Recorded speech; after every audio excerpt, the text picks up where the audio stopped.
બોટાદના ગઢડા ગોપીનાથજી મંદિરે સ્વતંત્રતા પર્વની ઉજવણી કરવામાં આવી, જ્યાં ભગવાનને તિરંગાની થીમ આધારિત ભવ્ય શણગાર કરાયો છે।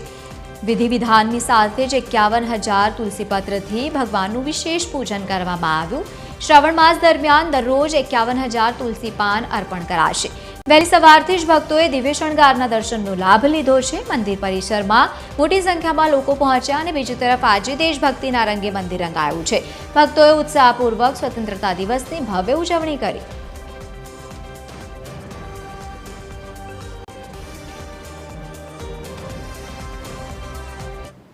સ્વતંત્રતા આવી છે ત્યારે આજના દિવસે ખાસ કરીને ત્રિરંગાની થીમ ઉપર ભગવાનને પણ શણગારવામાં આવ્યા છે અને ભગવાનના શ્રી ચરણમાં 5-7 ભૂદેવો દ્વારા શ્રી ભગવાનના ચરણમાં તુલસી દલથી એનું પૂજન કરવામાં આવે છે। રોજના 51,000 ઉપરાંત તુલસી દલથી શ્રી ગોપીનાથજી મહારાજના ચરણમાં તુલસી અર્પણ કરીને એનું પૂજન કરવામાં આવે છે।